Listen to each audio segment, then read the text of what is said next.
Welcome, everybody, to Paranormal Connection. This is your host, Christina George, and tonight I have once again scheduled a fantastic guest for us to talk with. I am really hoping that many of you will call in. Last week, for those who listen every week, you know the list was long, and we had callers, pretty much the whole show, and I know that myself as well as my guests really enjoy when you guys call in and ask them questions because, this is, they have a lot of information to give out, but they're also here to educate you or also, answer your questions. And I always, bring in a wide array of different types of guests that have all different types of knowledge. And this week I definitely picked a good one.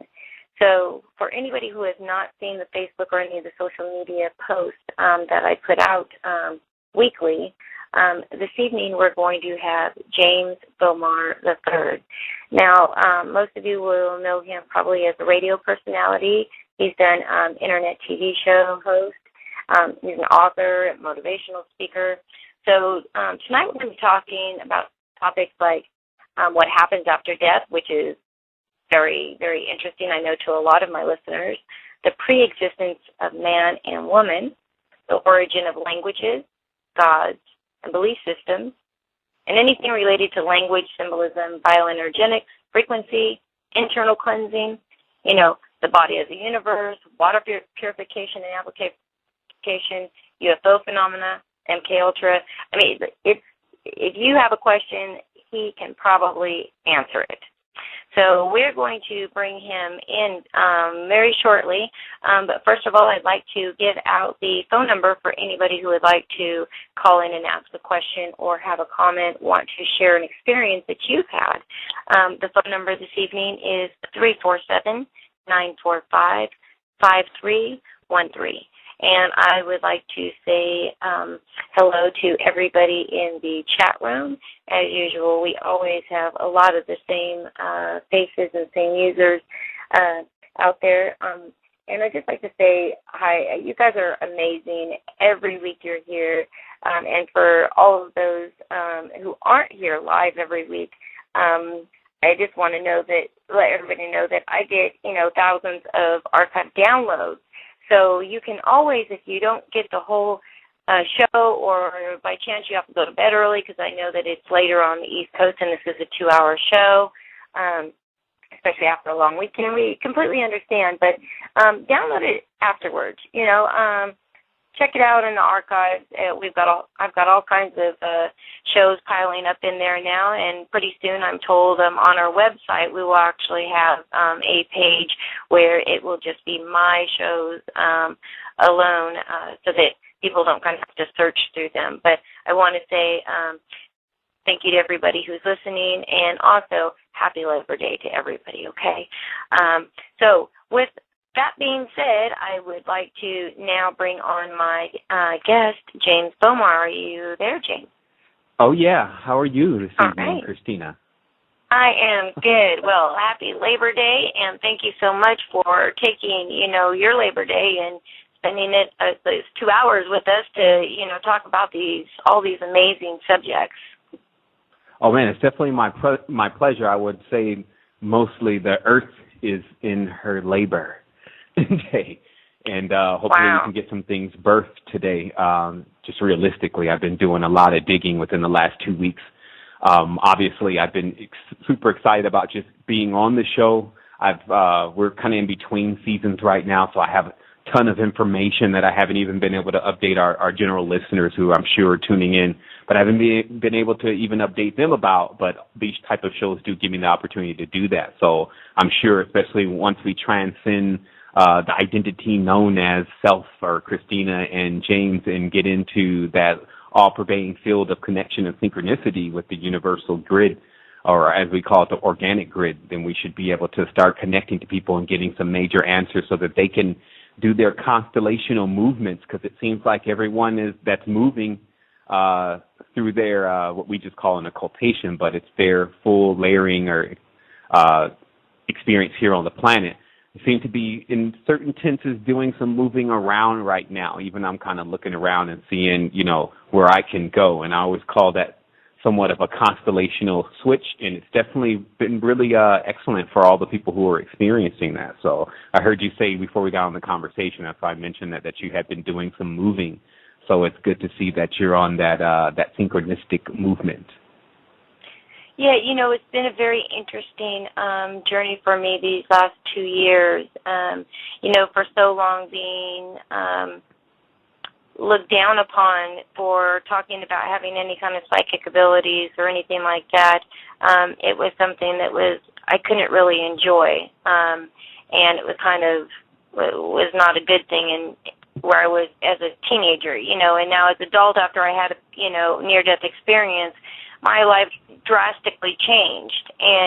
But I noticed that no matter anything that I went through, and I've had a rough life, and I've had things constantly that have happened, but I've been so enlightened, and as I've kind of gone through this transition, a lot of it has all made sense.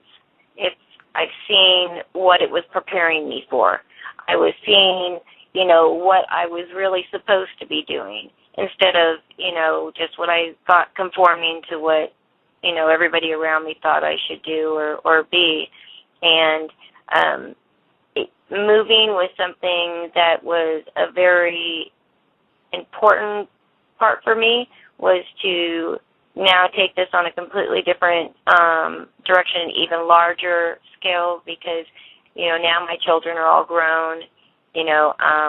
I'm single. I don't, have a boyfriend or anything like that, and I've been given opportunities, to go outside of California and outside of the country to start, speaking and doing motivational speaking and a lot of things like you do.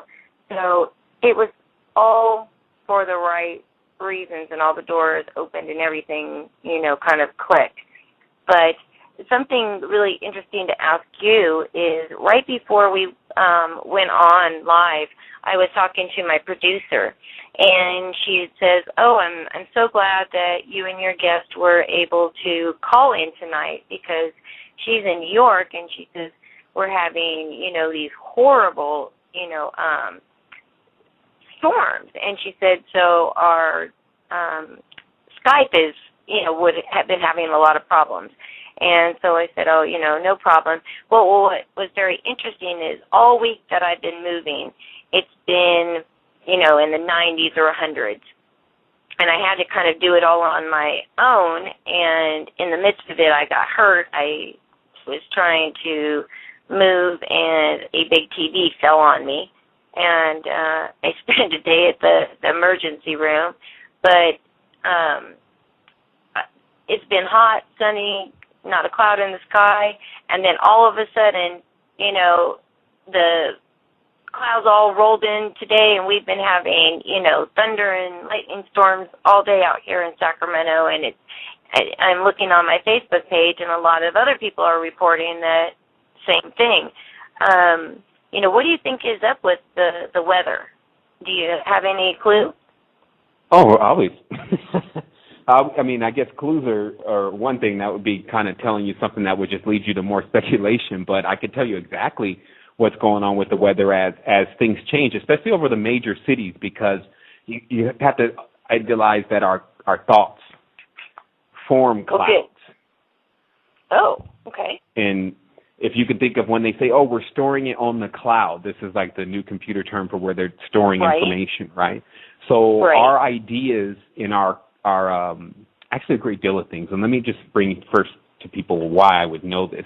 There was one point where, obviously, if you're using certain facilities that are like the third eye, you can see a lot of what I call the corpuscles, or basically the molecules that are moving through the air even in your apartment. And let me explain this just a little bit more rational for people who may not be willing to gander too far on the spiritual side of this. But when you have like a garlic, or so, let's say, for instance, and it has a very strong smell, it's sending out all of these little small corpuscles of the actual scent of it.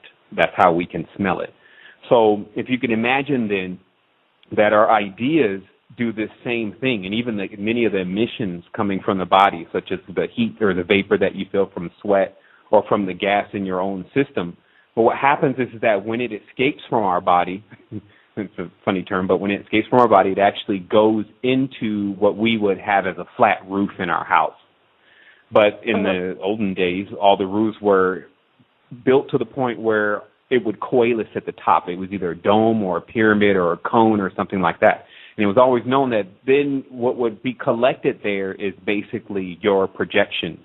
So if you were projecting the proper thing, then it would develop and coalesce in the top of your house or your home, just like it does in your temple or your body.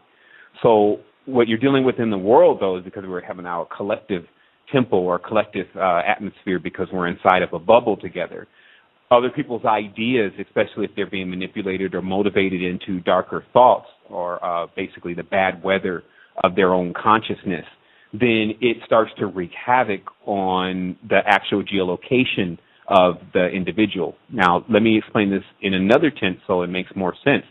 When a person has a very fiery temperament, especially if they're dealing with fire deities even, their area, after a prolonged period of time, will eventually become a desert. And so if you can look into the East and if you understand the secret teachings there, then you understand that they believe in a fire god. And there's a lot of anger and fire going on over there, if you didn't notice. And that has, in turn, reflected upon the land. So what we have in our northern hemisphere, in places like the United States, is we have a very stormy, rainy, torrential, chaotic kind of situation going on. But notice we still get water. I'm not here to demonize what's going on with everyone, but this is something that people should be aware of where this kind of weather comes from and how to control it. Right. Well, actually, my listeners are pretty awake and pretty on to a lot of this stuff, and they pay close attention. And I've done a lot, like especially this last year, the prediction show, and many of the things have already come to fruition, and it's very interesting to watch how the world's going, and so many people are caught up in the mainstream media and what they're seeing there, and it's like I can't even watch it, and I refuse to watch it because there's just so much out there that is not true, and people are very drawn to whatever the consensus believes or what the government tells them, because they figure, well, there's no way they wouldn't tell us the truth. When you're talking about we're talking about Earth changes, we're also seeing a lot of major changes where we're seeing more flooding, just flash flooding out of nowhere, like Australia was dealing with it, and Japan's dealt with it, and Texas dealt with it, and all these different places where they just get these torrential rains, and then boom, the whole town is flooded out.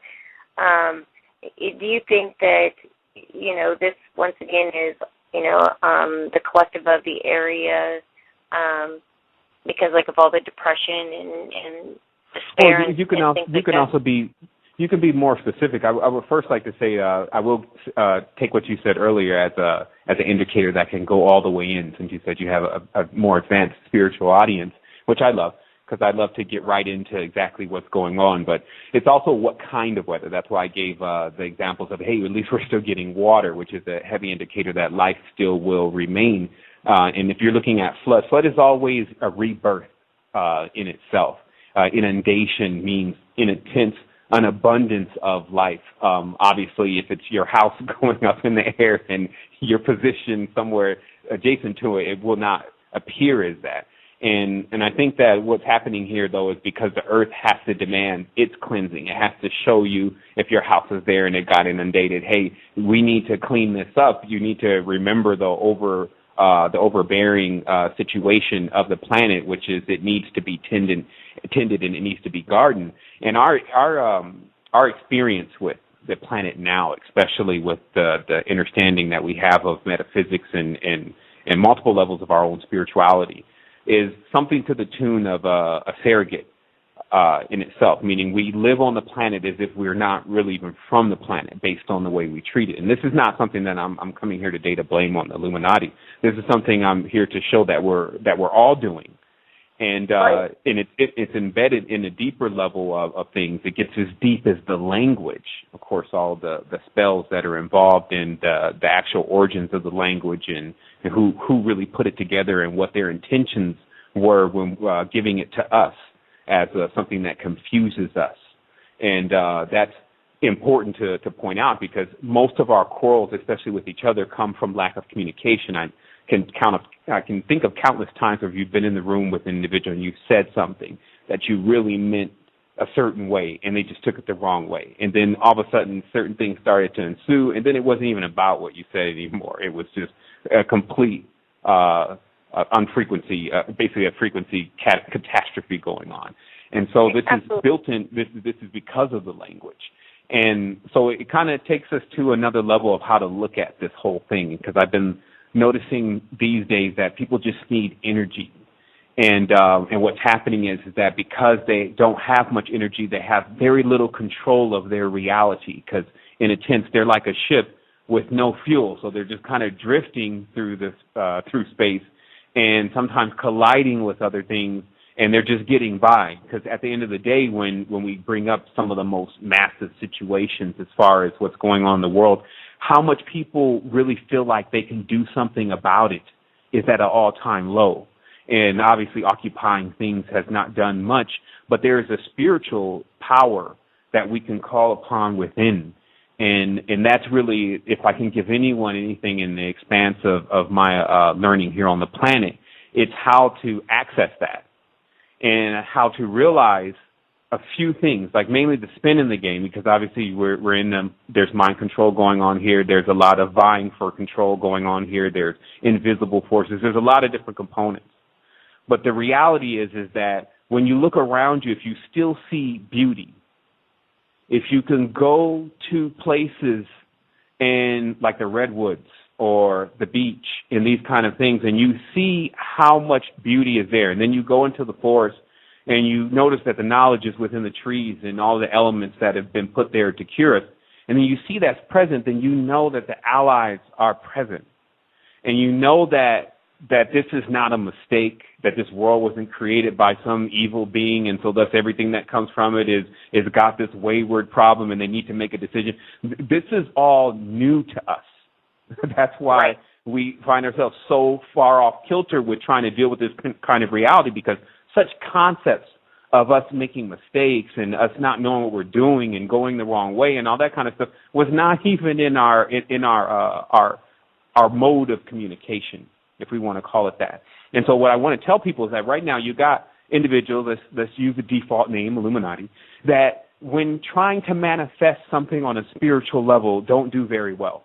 It's every bit of the magician that you see in Hollywood, even the greats like Houdini and some of the others, Copperfield. It's every bit of that, because if you slap this person in the face with a wave coming from the ocean, that will be the most that they've ever seen about any real spirituality.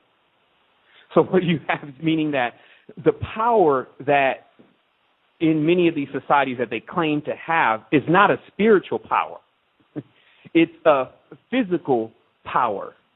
It's when might begins to rule over magic, is the term, as you get the two terms, right? And so what we have to do, though, is we have to assess how long we've been in this battle and how many of us are battle, in many terms, some are battle-driven, some are punch-drunk, and some are just already knocked out, meaning that our experience with this reality causes so much turbulence for us daily that we're literally wearing down daily. The human being is built to be a perpetual being. But every day we find ourselves getting older and older and older. And this is, of course, because of the strain that not only our mother is going through the planet, not just the female being a hemisphere and an androgynous body, as the male is a hemisphere and androgynous body. We're talking about the planet, which is even beyond an androgynous body. It can not only give life and sustain life, it has multiple elements and other life forms from various constellations living upon it. So this is where we start to get to the defining of terms that we know that we have to use every single day in our minds now. And this is a key point because now we talk in our minds and to ourselves in this language. But when you look at the child and you see the baby and the baby wants to come to something that it likes, it doesn't say, oh, I like that. I like that color. Let me go and put that on. It doesn't say any words. So what I've been getting across for the last 4 years or 5 years is that how this language is functioning in our body is more like blocks in an otherwise spheric system. It is squaring the circle in every tense or cubing the sphere in every tense. Because every time we want to get something across, being beyond light speed, hyperdimensional entities, then we get choked up, stumbled upon, and all the rest of what comes in the language. So obviously, you do have to be eloquent somewhat in speech to get your point across. But now what I'm coming to the conclusion of, especially within my studies, as I come to the conclusion of some things to move on to greater things, is that the situation that is taking place with humanity can only be fixed now by one who understands fully the force known as Kundalini, the great mystery, the one that has thrown off the back so many who they thought were worthy riders, meaning that our identity of our salvation is within our memories of who we are. That is directly tied to Kundalini because it has to do with the power that we possess as the beings that we are. It's not something that someone has to give us. And that's why we find an issue when I say you're a supreme being and then you want to kill me or hurt me or tell me I'm lying. What could be going on then if I'm actually telling you the truth? Meaning some people use the term God, so we'll have to use the Germanic God, Gud, but I do know the definition. But if a person says you are a God, and then after that, if you go to church and you say, hey, you guys, you're all gods, and then they want to hurt you, then you can see the depth of the mind control. Now, the mind control affects the spirit. That's why when we say spirit, you notice how in certain sense, if I say, oh, my spirit body, there is immediately a light that comes to your mind of something that is positive. But me and you both know there are positive and negative spirits. So as people are building their spirits with their experiences of what they're being suggested through their minds in this reality, they are constructing, in a sense, a fury, in a sense, a storm god, in a sense, a hurricane. They are constructing these with their auric field. Now, there's something that I want to talk about very briefly with your audience in regards to the body being a universe and how the knowledge of the body in itself is what is taken, and we call it alchemy, it's taken by any real society that plans on surviving.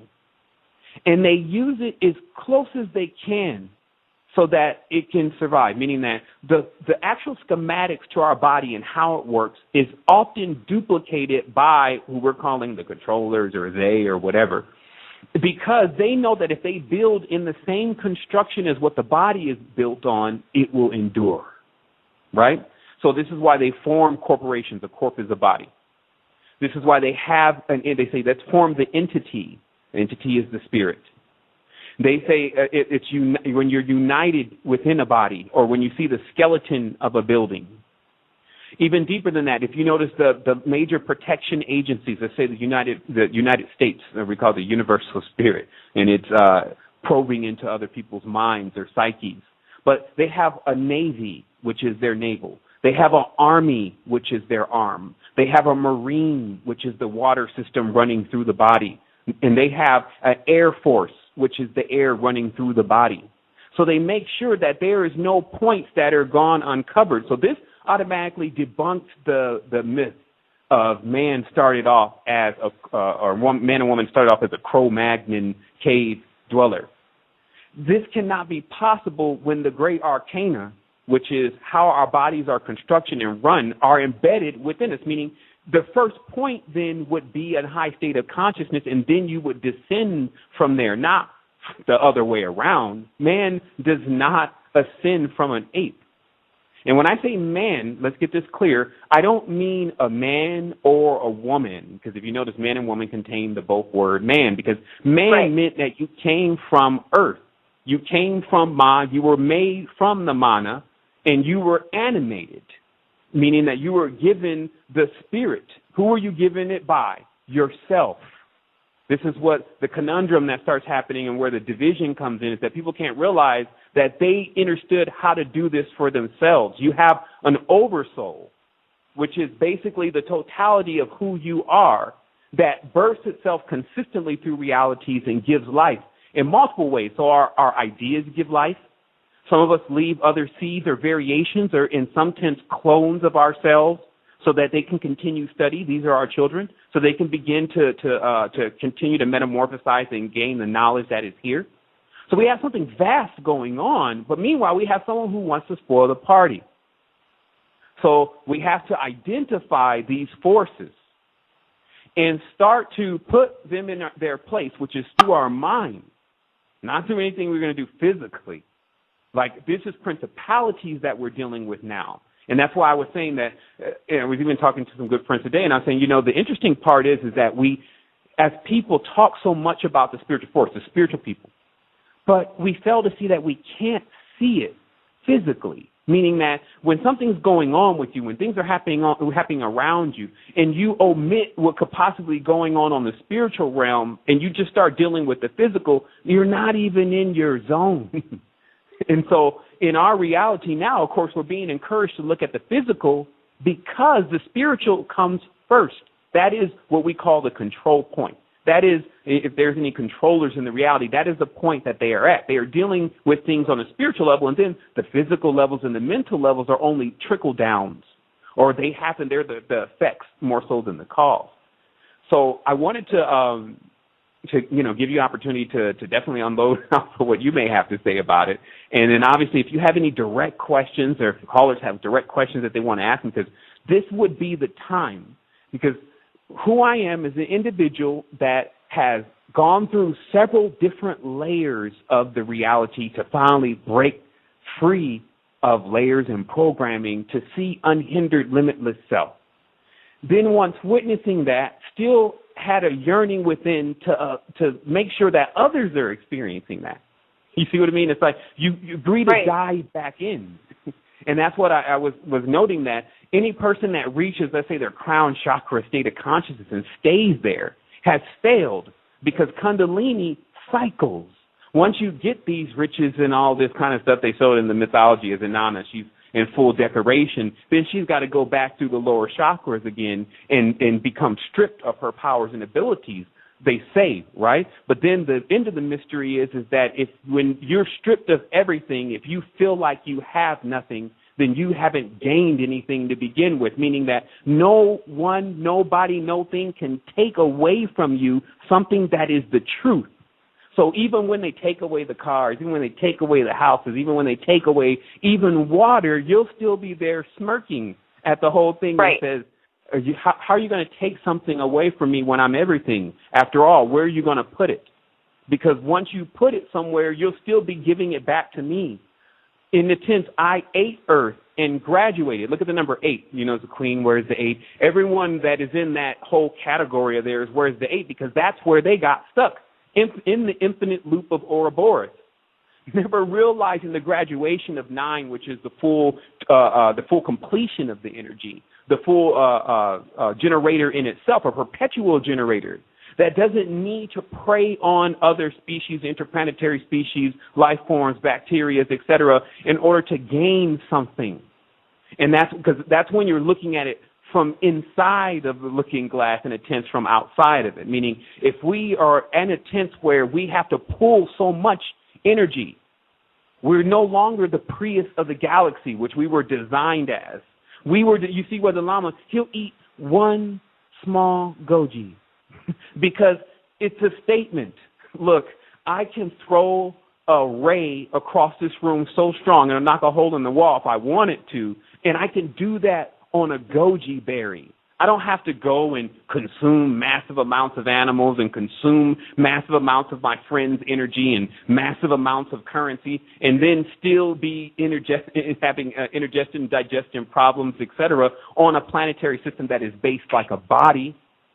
And here's another secret.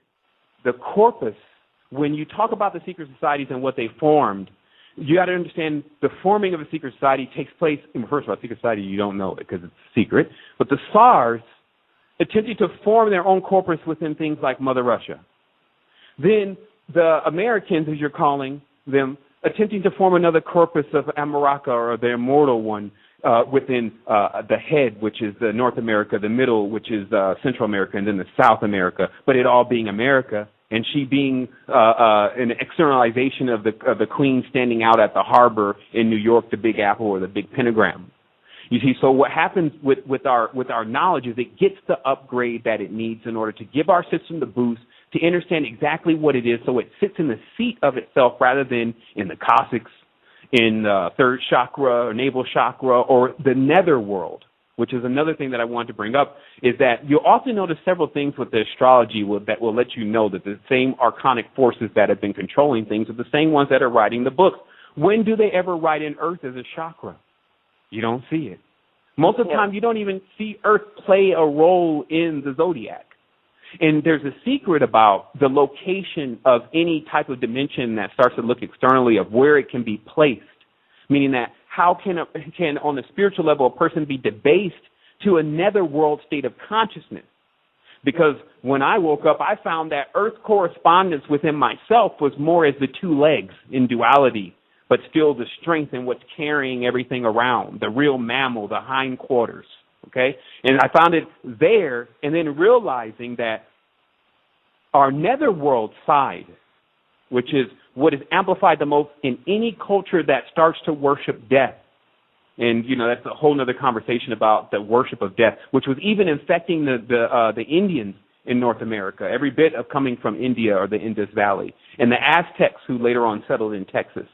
Like the multiple generations of individuals that have become fascinated with the worship of death and the skull. And what happens here in these type of dynamics, though, is that they're just energy dynamics.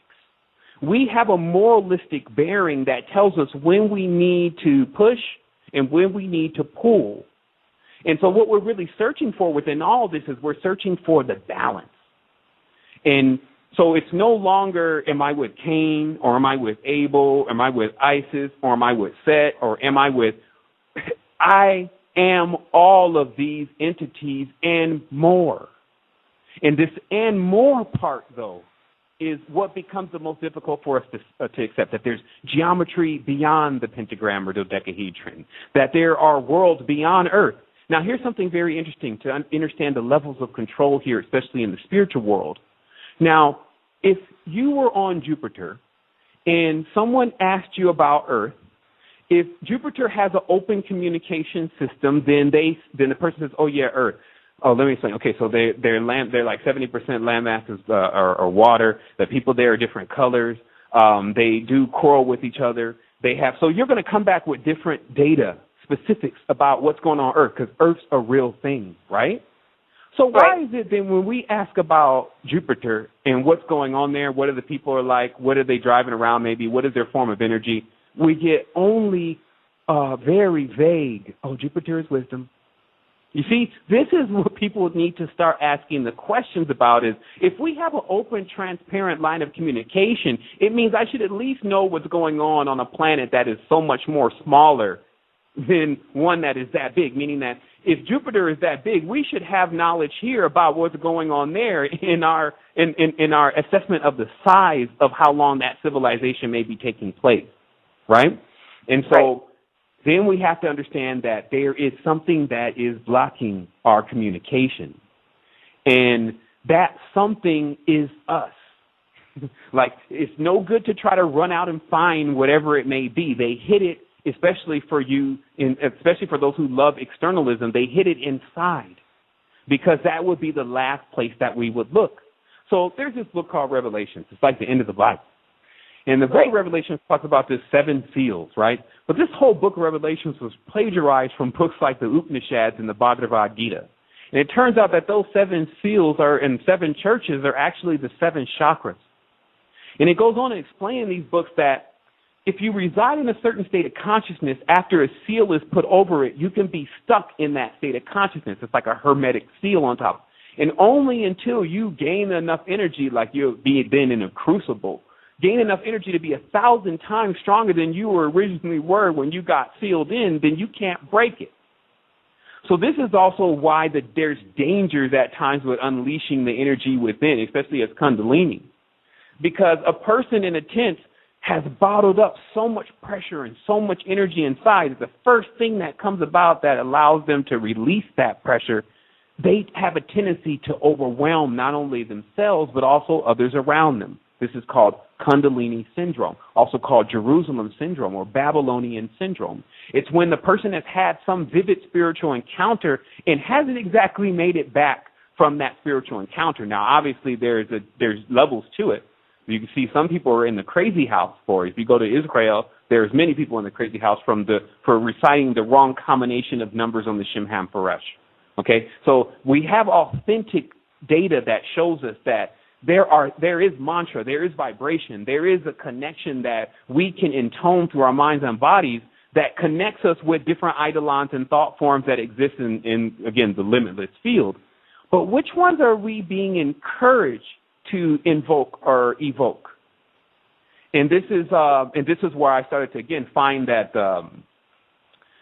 what I say is like the layer of the mini boss is embedded within all of this spiritual lore that in a sense leads us further away from our spirituality and our full basically our full connection with our spirituality. And so let me just get to my notes here, because like I said, I have a tendency to start going deep, and I travel it like a ship. But what's the most important, I realize, especially these days, is that it's important to talk about what people need to hear, which I think we did a lot of that already, but specifically. So, I don't know if anyone... The good thing about my show is that, it's a 2-hour show, and I do it purpose on, because in an hour it seems to go by so quick. In fact, 2 hours goes by quick. But I love when I get guests on that are going to, give us breaking news, and information that's not readily available out there, because there are a lot of people who, like I said, are really watching and listening for this information. So it's amazing, and I feel honored to be able to, have you on the show and, have you break this, with everybody and myself included. So thank you very much. Oh, for sure. Then, well, by all means, and let the breaking of the seals begin. Then I would start off that and explain to individuals. And I don't think I can ever get enough of having this conversation, but I did kind of cover this a little bit on the show, the last show that I was on. But it basically I started talking about the chakras and their development, and I started to explain how the consciousness within us graduates over time. Obviously, a 2-year-old girl is different than a 21-year-old woman. So how that consciousness actually develops and who you're meeting at 21 is based on the chakra centers. And so what you have is you have the first chakra, the root chakra, actually being developed within the individual, male or female, when they're between the ages of 1 and 7. And during that time, that individual is setting up all of how they're going to base what they're going to be able to stand on. And that's why they say sometimes, make sure you give your child a good spiritual foundation. And they use that term foundation, because this is the time that whatever occurs during that point is going to affect your stance in the future spiritually. And this is why when we start doing chakra work, and this is something you're doing on yourself, it's not something I'm telling people to call me about, and I can give you different consultations about it. I'm telling you, you have to lay your own body down and be the surgeon and open it up and ask yourself, during the ages of 1 and 8, even in this reality, how many different things have occurred with you that could be potentially damaging to your torsion field? Torsion field being the auric field that's going around your body. Most people can easily raise their hand, especially if you've seen a little G.I. Joe and a little She-Ra. That's it. People don't realize it's not as deep sometimes as what happens with the family members or uncles or churches or, all these other different predators that are hanging around. It's also just what you may turn on the TV. So thus, even the people who have been raised somewhat in the more shielded environment, it penetrated that environment. That was the purpose of putting the TV inside. It's like infiltration in every sense. But what happens is, I want to get into just to explain to people what actually occurs then. So your torsion field, once you incur this damage, it becomes like an intrusion. And so it pokes a hole then in your torsion field or auric field. And this is every bit of like a sphere with now a hole in it. So it's starting to leak energy. So it's no longer as vibrant as it was before. Still vibrant, but the energy has gone down a notch. So I want people to see very clearly that through the ages of 1 and 8, if something starts to damage you on a mental, physical, or spiritual level, then if you were to see it on the spiritual plane, it looks like a hole now is in your aura where that damage took place. Now, then this becomes like the chink in your armor, but it's more like a scaly hide in the physical tense, but on the spiritual tense, it's called a derma, which is dermatology means skin, or the dream. Derma is the anagram for dream. So basically, this is the illusionary aura, or illusion, I would call it ethereal aura that is around your body, that is actually containing all your memory and biorhythm and all the stuff of who you really are. It's not in your brain. But what happens is that now this field then is punctured. So all other malevolent forms, meaning those who practice this kind of communion, will go through that point because that's your weak point. Okay? Now, if you want to fast forward this to the future, sometimes you'll find that there are certain things that people can say, certain things people can do that trigger this almost abnormal response from you. And this is because at this point, the same force that I was calling Kundalini is triggered but then goes down. And this is where you get this symbol of the inverted pentagram. It's actually called the black star. And what it means is that the world has been turned upside down. It's the hangman. So instead of fleeing from the Cossacks and then into the throne of the mind state and then jettisoning from there up the small little great glass elevator called the Silver Line, you actually go into the netherworld, which is basically the predatorial side of the body, the conflict part of the body. One leg walks in front of the other. They are intense in a competition. And when you look at the diagrams, especially lent to us from the Eastern traditions, you see the dog and you see the snake as the animalistic compartments of the body in the lower areas, right? So you enter into that state of consciousness, and then you magnify that. And that's called magnifying the black light. And then what happens from there is now, of course, the individual that this is happening to, I want to explain this very clearly. What's happened is they've turned on eyeballs, but that only see in the netherworld. So thus, how they kind of explain to you what's going to happen and what's going on is a netherworld point of view. And this is why when you get individuals that speak more on the balance level, but in a sense in the higher chakras, they're always speaking of the more ethereal and the light, the free, versus the lower chakras of strife and pain and hatred. You see, so the densities vary. But what people need to understand about the universe is the universe is what it is. It already knows that organisms are created to do this. So what I'm saying is don't count on the universe jumping in and throwing a flag, say, oh, flag on the play. Oh, Diaboli Jesuits are attacking them, and they are not equipped for that. That's a 10-yard penalty. You won't find the universe doing that because of how many organisms are here and how the universe works, which is it doesn't think. It just does. We're in a position where, as a species, we're graduating into the state of understanding how to do that, meaning how to be unbegotten, how to be in a state of, non-existence, but existing, which they call sleep or the dream. You see what I mean? How to dream up worlds and realities. But in the meantime, while we're still trying to figure out something we already know how to do, by the way, you have the universal spirit, which is the U.S., utilizing minds like what you see in Inception to build worlds. We need an architect. And dropping individuals into those worlds and then having them live out their lives believing that that is the only world that exists. What am I talking about? I'm talking about they'll go to sleep at night. You hop worlds. So what makes you think that you're not simultaneously existing in worlds right now? It's all based on how much control and how much amplification to see that control that you really have.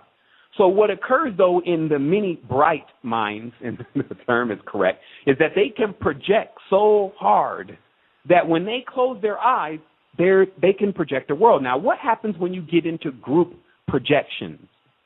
Well, what is the purpose of... Go ahead.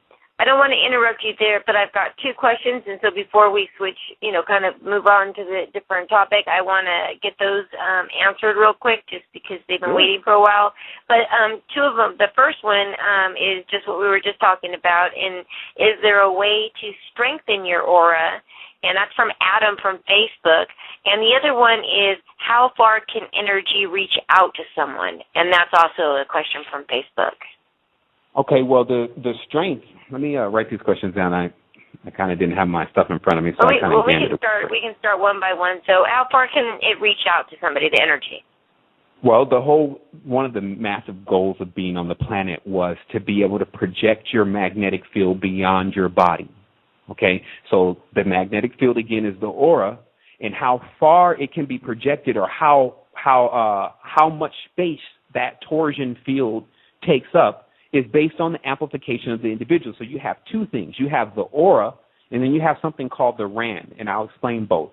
Now, the aura, it envelopes, so it can protect you and anyone else in your household pretty much. It's a field. It can stretch out for 3 miles even for very spiritually inclined individuals, okay? So, and then speeding that up and increasing its strength is all about cleaning your filters and what we call whole body cleansing, and also working with the NBS system, which is triangulating the mind, body, and soul to pinpoint the weakness and then repairing that weakness, therefore bringing the system back online. So that, again, a very short explanation of something that takes a little bit more of a dissertation, which we may get into. Then you have the RAN. The RAN is almost like your astral pet, but it is you. It can be sent to do things, and as long as it doesn't face boundaries or that it's quick enough to access what it needs to access, it can bring back information in anything that you send it to do. So let me explain that again. So would that maybe be like astral projecting and information you get out when you're astral projecting? Would that be a form of it? Astral projection is in a sense a form of a RAM, but remember, we have different bodies. So the astral projection is generally the body that is like one layer over from this world. And that's why in an astral projection, you generally, you're experiencing like me and you here talking on the phone, versus a RAN is more like a ping. You send it only to get certain information, and then it comes back with that information. We do it all the time. We sometimes call it telepathy. But okay. What it is that it's an actual form that comes from us. But how much amplification, and that's what is important with all of this, is that the amplification governs how vivid it is to that individual that can do it, and definitely to the individual that is to receive it. You see what I mean? So that it plays a very big role, amplification, because what happens is even if you can do these things, oftentimes either one, like let's say, for instance, if you send your RAN into an area that is spiritually guarded, it cannot penetrate unless it's fast enough to make itself small enough to penetrate through that, whatever protective field is. So in a sense, this is a trained spiritual body.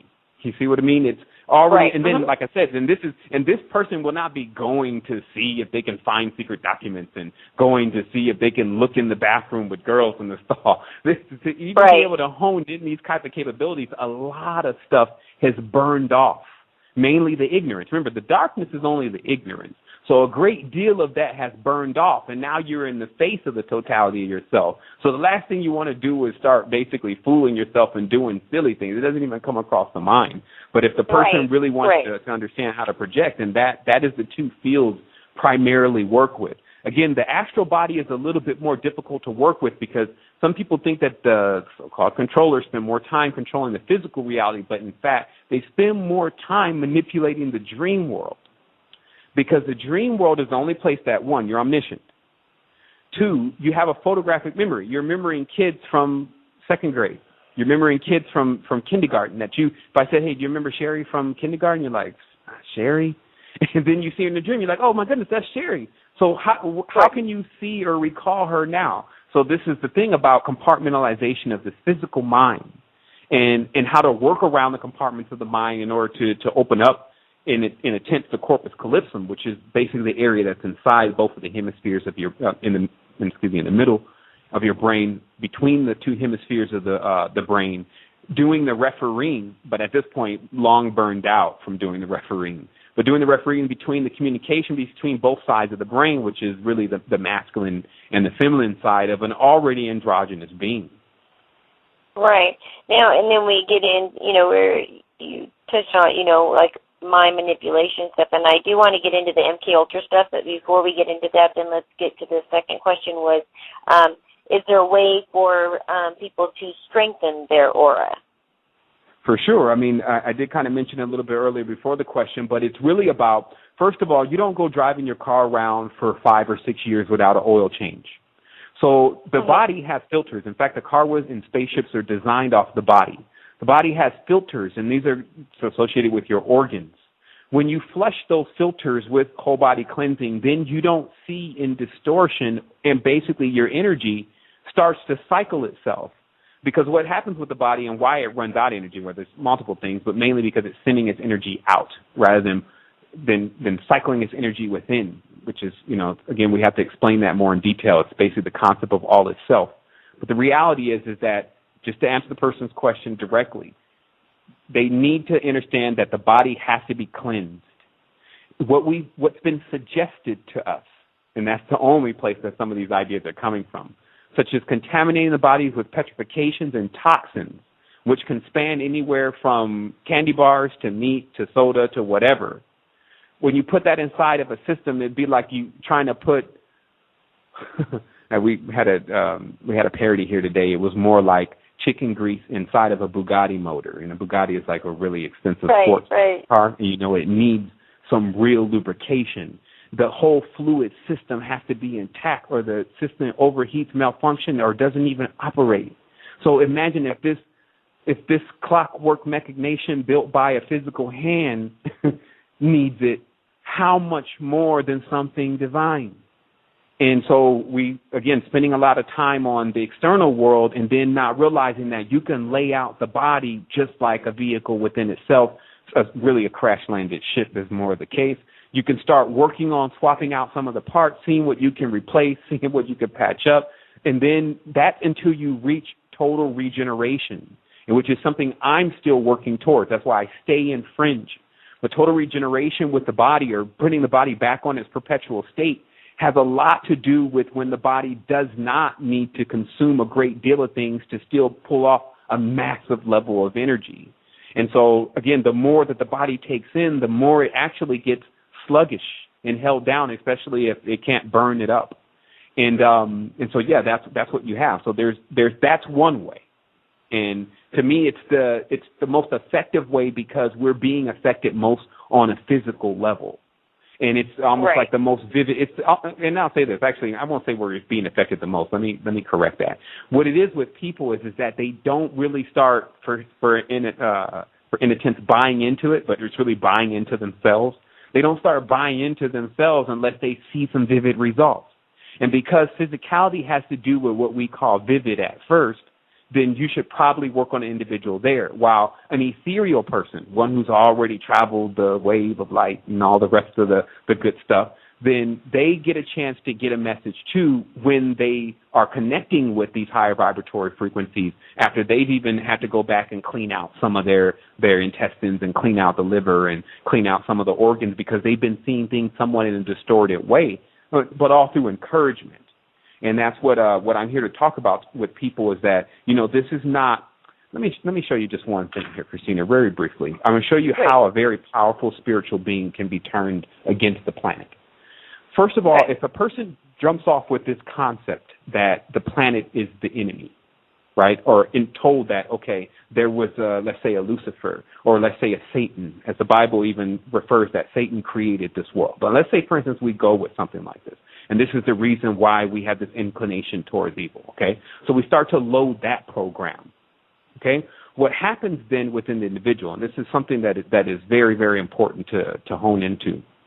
Hold on real quick. Let me see if I can actually get a little bit of water here, excuse me, because I'm going to have to get a little long-winded with this.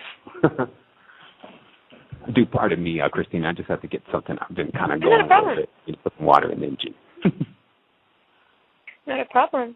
In fact, we're coming right up on the hour, so we could take a commercial break for a few moments and let you get yourself together.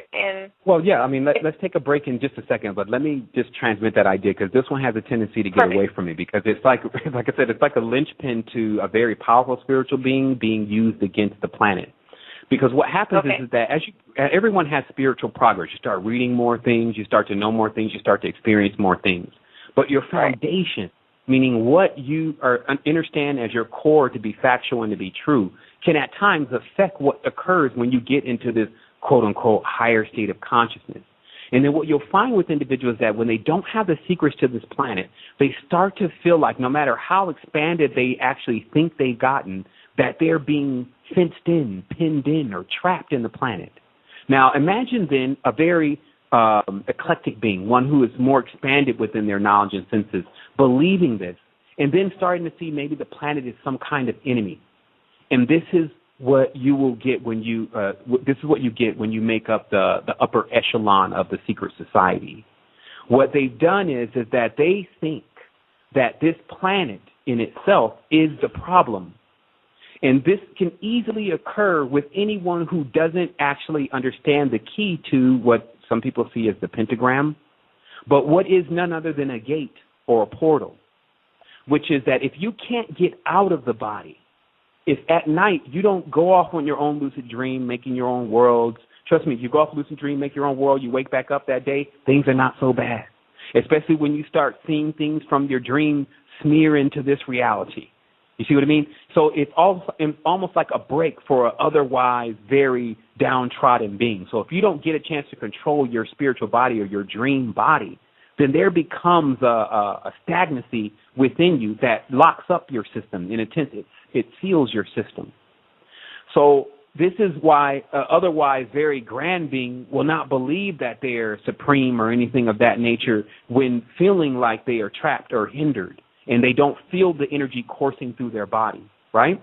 Okay, so what I'm driving home here then is that if in the beginning of this, if a person starts thinking that the planet is the enemy, this somehow then bleeds over to a woman being the enemy. And this is, of course, why you get this also in the secret societies. They would rather put on the wig and the dress themselves and attempt to try to create a male womb to bring forth life and to rid themselves of woman, etc. And you find this in their literature. But you find this because this is the state that they have been left in as children, as what's called an archonic child, meaning a child that does not actually have a mother, or raised without a mother, or raised without a country. You see, so what I'm trying to get people to understand is that don't think that these people in these secret societies are so foreign to what a person would become if they don't have a mother. And our mother in this sense gives us the warmth. It gives us the Kundalini. It gives us the security. It gives us the connection. It gives us the roots. It gives us the foundation. So when we Skype ourselves from that through any kind of mind control system, etc., it's called the Skythian or the Skythe in the hand of Saturn, if the umbilical cord of the individual is cut from the connection of their roots, then after that, all of their actions, all of their abilities, all of their ideas will be contaminated. And this is what we're witnessing in this reality, because the ones that control this reality don't have the connection with Mother. And that becomes the link to all of this, because when you do have that connection, there are certain things that you stop doing. And that's I guess as much before we go to the break as I'll say about it, but there are certain things, especially harming other life forms. Because sometimes when we think of the male and female, and I wanted to put this secret out on the station for sure, but when we think of the male and the female, we often think of it only as the body and the sexes of the body. Like I said, you have a masculine side and you have a feminine side, right? And then we sum up ourselves as just humans, only being human beings, and no other animals or entities or genes or any of that is connected to us. So we don't go around eating each other, right? Like, when's the last time you seen someone throw a hand on the plate or a femur on the plate and say, good, let's eat, right? It doesn't happen because there's some type of mutual respect between us and other human beings, I hope. But what happens if your arm, or actually I'll say your torso is Taurus or the calf? What happens if the leg is another life form that we call an animal? What happens if that we're all in this connection on a fleshly level as one species, meaning that the birds, the whales, and all these different life forms are all connected because we're sharing something in common, mainly the blood, which is actually the seal of the covenant, right? That's the most important thing in all these religions. Last time I checked, they say it's the blood. So it's our blood, though, because let's flip it back on ourselves. It's us and the animals, too. And so I started noticing that there's, again, certain things that are leading to spiritual problems later on. It doesn't, like when we're talking about physicality, again, it works well in physicality. But now that we're seeking to become more of spiritual beings, because everyone's wore out with the physicality, like there's not one person that I can't talk to that has any real sense that if I say, hey, what's up with the money on the planet and just the demands coming out of and the craziness downtown, that these people don't want it over. That these people don't need another reality that actually doesn't consist of those kind of components. And so what I'm also explaining to people that it's already there. Like that's the reality that we have the power to create within. That once we understand this law, like there is a universal law in a sense, it's more of innerversal. There is a high court inside of yourself. Once you can stand in that high court, and then you can actually win that case against, what's going on inside of yourself in the universe, meaning united in conflict, and you can bring your internal self back into balance, then you actually step into another council in a sense, meaning that things that would be normally invisible to most start to become quite apparent or visible to you. And so that's, again, the world that I can offer a key into. And then so I guess in the end of this, or sometimes what I say is the beginning, it's all based on what a person wants to do and what their aspirations really are while they're on the planet. What I'm here for personally is if a person has a very high spiritual aspiration, which I'm still headed there myself, I'm just documenting it as I'm going, I can give you some pointers to how it would work, but in a truthful level. Meaning that truth is something that you should be able to connect with other things around you in the reality. There is an as above, so below nature to everything, just like when you eat something as above, then the body below is going to be affected by it. You throw some alcohol in there, the liver is going to be in conflict then with the mouth. But notice how all the decisions that we make come first from the upper area of our body, which I call the spheres. And that's why I wanted to explain to people now the male and the female then, because we are not separate. We are a part of a whole. We're two separate pieces of a whole. So when you want to see it where it's still connected, the male and the female are just the left and right hemispheres then of what we're calling the body. Now where the animals are in the arms, in the legs, in the organs, in the feet, in the toes, just like you see it on the charts. There's many charts that show, especially in there's some Mayan charts and there's also some Eastern charts, but it shows you the exact animals, and it shows you them based on their, obviously there's animal kingdoms, right?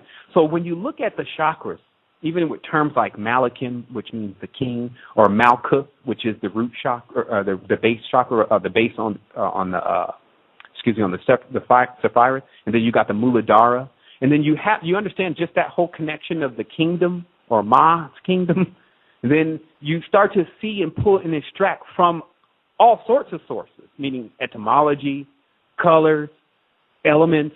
You get multiple ways of explaining to you something that will otherwise be very difficult to convince through language.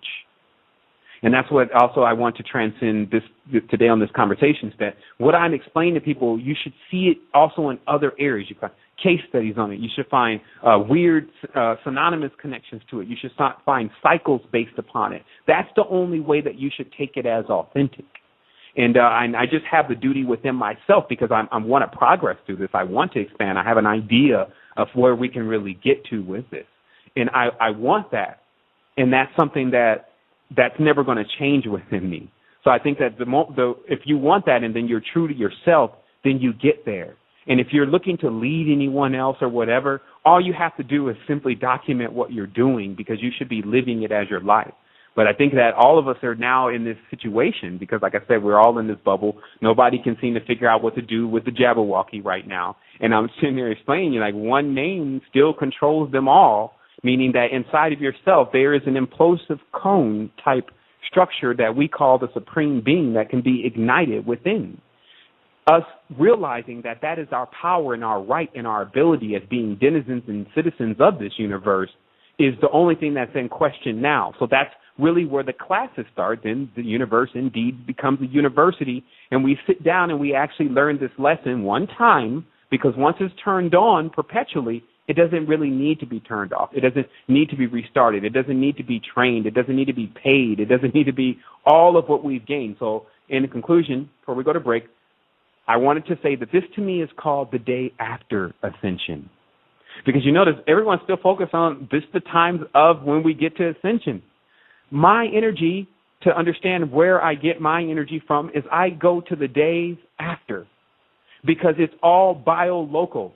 As a Time Lord, or what they even call a Tron at times, that you can go out of this whole reality that you think is in existence right now and then go into another one that you've actually projected, and then become symbiotic with the energy that is there in order to fuel you here. This was this kind of spiritual connection. This is why we split up, meaning this was the whole purpose of why we created male and female, why we created the clones, meaning our children. It was to otherwise not be able to span a net across otherwise an abyss. And let me explain that again. The universe of limitless is like an abyss. To be able to map it, which is what we have done as a species, our DNA is stretched across, along with its biorhythmic frequencies, et cetera, stretched across this thing like a net that's holding us all from falling. So if someone wants to cut holes into it, meaning taking away truth, that's all that would be, then we have a situation on our hands, but it's not a situation that the people on this planet, even just a handful of them, could not deal with once they become abreast of it. And this is the whole thing. That's why it was so important to keep this knowledge away from everyone, because just a hint, just a sniff of this kind of knowledge gets the right kind of individual realizing that, hey, the glass is now half full. It's no longer half empty. This is not, I don't think that this is going in the wrong way. I think this is actually going in the right way. All these situations that are occurring is just basically waking us up. It's like, okay, I'm no longer as a magnificent being going to be able to be on autopilot because they are blowing it. It's like right now I can't even breathe because how much oil is around here. Not to mention, I shouldn't even, like we were talking about the other day, when you manage your food, it gives you the right to eat it. And I'm talking about just trees, though. Some people say, oh, okay, well, so right, if I raise my animal, then I can eat it. If you raise your animal, then you can ask yourself, why would you eat it if it's your friend? But the reality is that when you raise your plants, then you know what's happening to them. So this is now a plight for the vegetarians to realize. When you raise your plants, you know what's happening to them. But if you would watch the process of your plant sometime, that last piece of lettuce that you may have put in your mouth, and all of what it went through, because of our stance alone, we'd be like, I'm not eating that. Once somebody sprays whatever you're eating down with 3 coats of Raid, you're not going to eat that. So what's happening is that it's because it's done outside of our sight, right? Outside of our sight, all sorts of stuff, meat is being blended in genetically with our vegetables. And we still eating meat. You see what I mean? So all sorts of stuff can go on when we're not watching it. And obviously the industries have run rampant with this kind of behavior. But now it's time for us for ourselves, there's 4 gates, to go into those 4 gates of ourselves and stand at those gates and stand guard. That's our return from the cosmos of our spine. It's rising back into the higher seat of ourselves. And I want to talk about, when we come back, how the fall took place on a spiritual, internal level, not Anunnaki, Sumerian, Igigi ships, other planets, and other solar systems. I want to talk about how a fall takes place inside, and then how to return, how to become that being that returns to its kingdom to rule justly. All right. Well, great. Well, we will do that, and we are going to step away for about 3 minutes. And so if anybody wants to get something to drink or think about a question, we will be taking them when we come back. If you have a question, you can call in to area code 347-945-5313, and all you need to do is push number 1, and it will transfer you over to the caller queue, and we will put you right on air. I know we've got a lot of people online as well that are listening over the phone as well as online, and we've got lots of people in chat. So we appreciate you all, and we will be back in just a few moments. Stand by. All right, everyone. So we are back with Paranormal Connections, and before we left for break, we were having an amazing discussion. So we'd like to kind of start with the second half with James, talking about kind of the very important information that, you know, he has and he wants people to know. This is some of the information that, you know, even some of his followers and listeners don't know about yet. So, you know, we feel very privileged here at Paranormal Connections to have him coming on and, you know, announcing this information. So, all right, James, you're still here with us, right? For sure. I'm definitely here. Great. So yeah, I guess where we left off at the break is we were talking about very briefly about that, you know, the fall or the one that takes place inside of us. Because obviously there's a vainglorious story told about, you know, gigantic beings being thrown away from their potential into a small planetary system where they became, you know, dark lords or whatever. So there's that story. And then there's what happens within. And I think that that's the most important story for us to focus on. And I want for people, you know, to kind of sit back and just visualize this for a moment. If you notice with your body, there's really one sphere within the body, and that's the head. And you could see yourself then inside of your head, sitting by the pineal gland area, the pituitary gland area, the hippocampus, in something that looks like a throne. And that is where your command center is. That's where all check and balances, everything that's going to be done or not done is determined there. And then I want you to see yourself also as a ruler, but a good one, of kingdoms.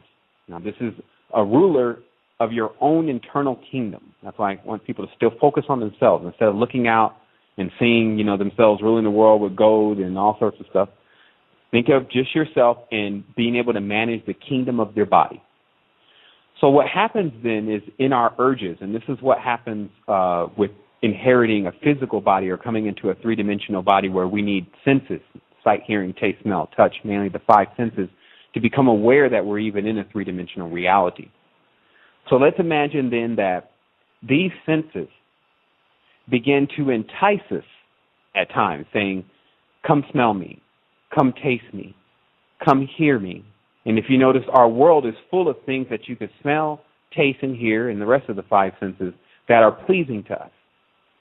But every time that you decide to do that, you weigh it. This is what you have in the 2 hemispheres of the brain and the corpus callosum. It will weigh, okay, is this going to be a benefit or is this going to be to our detriment? And this is the simple scale that's the only scale that needs to be installed. And every time it weighs to be your benefit, you make that decision. And when it weighs to be your detriment, you don't. So now, zoom out of this for a moment. We have a little weather going on out here. Yeah, I can hear that in the back. It's for a little. Little thunder going on out here. But let us ask ourselves, if we go somewhere and then we eat something that is actually killing us, whether it's soda, whether it's artificial number 5, or we, through any kind of intake, like perfumes or vapor, smog, etc., choose to breathe in something that is actually terminating us, then where is our scale then? And then some people, common sense, okay, yeah, my scale is more of weighing towards me doing things that are at my detriment. Okay, that's all we need to accept at first. And like I said, this is a real conversation. It may sound very elementary, but I want people to follow me through this because it's going to start getting a lot more intricate here in a moment. Okay. Because what happens is that it's important for you to first make a good judgment of yourself only, so that way you don't imagine that you're more than you are. This thus forfeits you from receiving anything else, or that you're less than you are. This, in fact, debases you. So we have to do this check and balance system all the time with ourselves to see, hey, where are you at? So what occurs then if we start to take bad advice from none other than ourselves, because remember, when our urges at times come up, they call this area the gonads. This is the lower area, the chakra area of the body. When the urge comes up, it says something. It says, I need, and it yearns, because it doesn't speak English. It yearns for something. I need this to be gratified, right? And then so the brain then would say yes or no. So now let's fast forward. What happens then when you take the advice of a construction or a lower part of your body that you're supposed to be instructing? Because if you already have a higher part of your body, you've already, in a sense, encompassed the animal worlds. So you're here to teach them. So what happens then is that if the animal world has a suggestion that is not going to be, it's not going to be there. Excuse me, I'm kind of getting words mixed up here. But if the animal world, then in the lower parts of the body, in the midsection of the body, has a suggestion, and then that suggestion is derogatory to you, and you choose it, what then happens is that you switch places. It's like a literal teleportation within. You can call it interportation. So when the person switched places, now you leave the throne because the decision was made. It was up to you to make the decision, then you made the decision. So when you leave the throne, you go into the corresponding chakra. So this is like a trading places. So let me see where this is in the scripture, because a lot of people still like to adhere to some of the psychobabble, but there is some stuff in there that can be proven to be true. It says that the great angel Michael, which is none other than the bird brain, none other than the higher state of consciousness, the higher mind, the idea, who's the air, the Aryan, was at war with Satan, who's none other than fire, who's the hearth, who's Satnam, truth is its name. It loves the root chakra and the hearth. It is the serpent, the great one himself, etc. And that's the base, right, the foundation, black pillar. So this war, they start having a war. But see, the war is the idea. Because in all the ancient cultures, they even have words for this, but the words, when translating the English, say, protect me from the whispers of these lower worlds, because they are within. It is an invasion. They speak in the mind. It's the mind saying, should I do this? Should I not? I wonder what, I should go there tonight. I need to eat this. So those thoughts, I want to tell people, are, in a sense, they're yours, but they're not yours. If people really understand what I'm saying. Because if you're in the crown point of your consciousness, then those kind of ideas are not yours. Those are like viruses in the system that you already eradicated. So if you take the place of being a virus and then you put it as Lord over your body, what occurs on a spiritual level is then your spiritual energy goes into the next adjacent chakra, and this is what we call lifetimes. So if you come off your crown chakra, you go into your throat chakra, then that world begins. Now, because it's not going to be as perfect, and this is our whole fascination with making the world perfect, or making it completely round and taking it off this wobble. If it's not better than the world that you were in before, or the state of consciousness that you were in before, then it's not satisfying to you. And in fact, non-satisfaction begins to breed what we call fear. So as a person starts to encounter something, and this is what I was trying to get forth in the beginning of this message, when you start, this is foreign to us. When you start as a being that is generally either on the throne of the body or up the tube in the cosmos, now dealing with root chakra world, of Minotaur in the maze and kings and Malekins and fallen angels, you may find yourself a little out of your league because you're not of this ilk. You see what I mean? You're not from this matter. And that's why there's an ancient story, the ancient story continues to go on, that this planet was really in a sense taken from its original inhabitants. Now, the only way that taking can happen is if there's no giving. That's what I'm also here to get people to see. That the general idea of the entire universe is when you come to a planet, you receive. It has so much to give. Like if a person sits with me, they receive. I have so much to give. It's abundant, pressed down, running over. It's not on the other way around, which is known to be a vacuum. So this is why it was Widdershins or diesel. This is why it was which way am I spinning. This is why it was centripetal or centrifugal. How your field actually turned determined much about what you were really going to inherit next. And I think so this dynamic of our entire kingdom inside of ourselves and us being thrown from the throne, I'll continue it. So as you are descending through the chakras, because after the throat chakra world becomes, like I said, this crown chakra being is so foreign to dealing in these worlds, it doesn't fare very well. It often gets misled and encouraged to do things that it shouldn't do. This is the kind of reality we live in. You got people get on TV that encourage you to smoke a cigarette. It's just like, come on, this is the basics.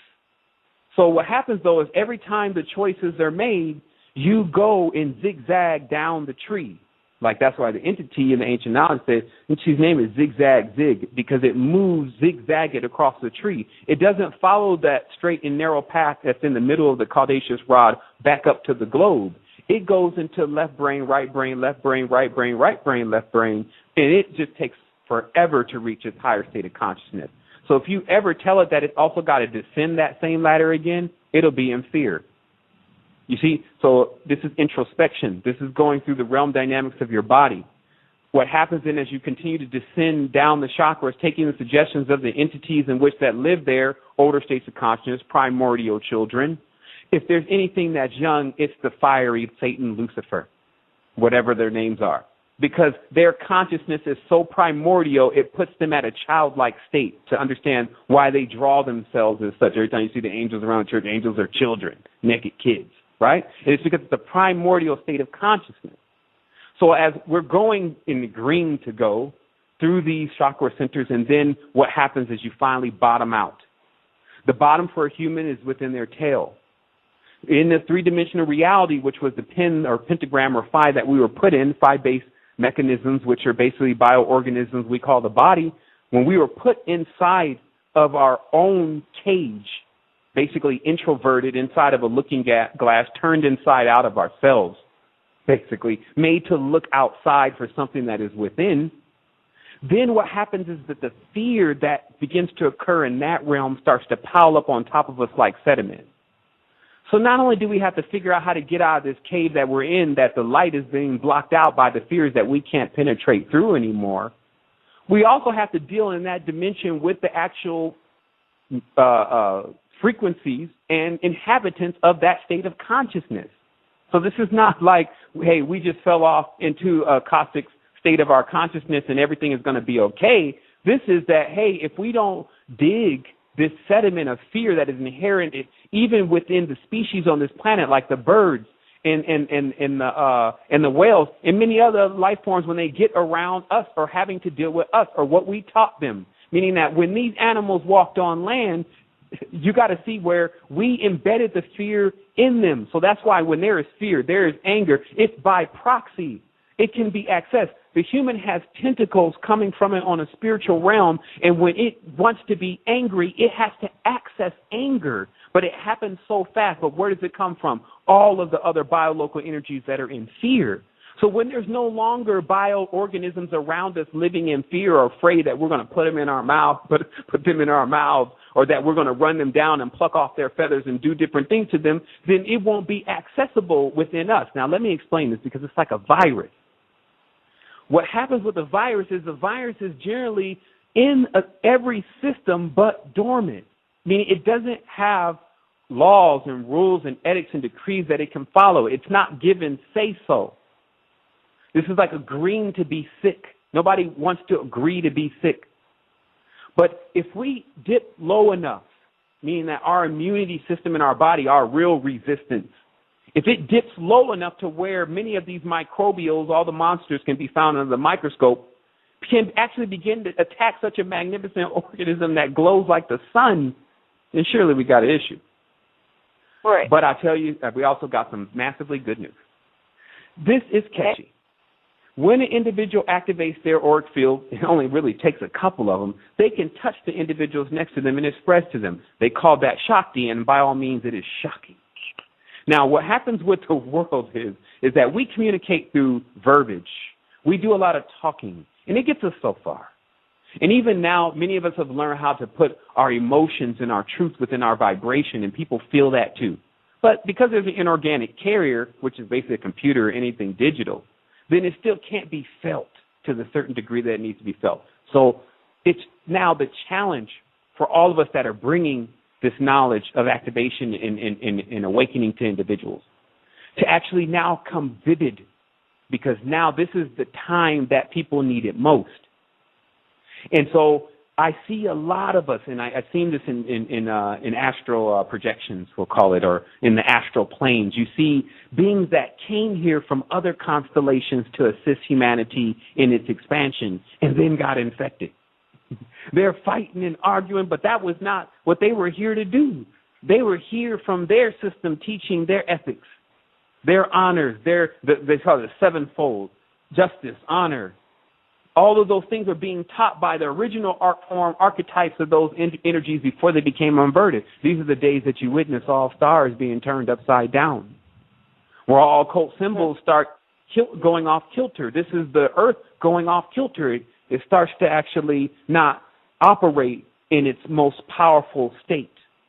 You see what I mean? And so now we are living in a reality, Christina, that the people who have not only participated, whether they know it or not, but also were born in a higher state of consciousness, have actually gone through both, and they're about to give birth. You see, I started realizing there's certain things that people won't admit. They won't admit everything. That's the blockage of the chakras. Any uncomfortable area for them, they won't talk about. But then you ask a person, have you become an archon?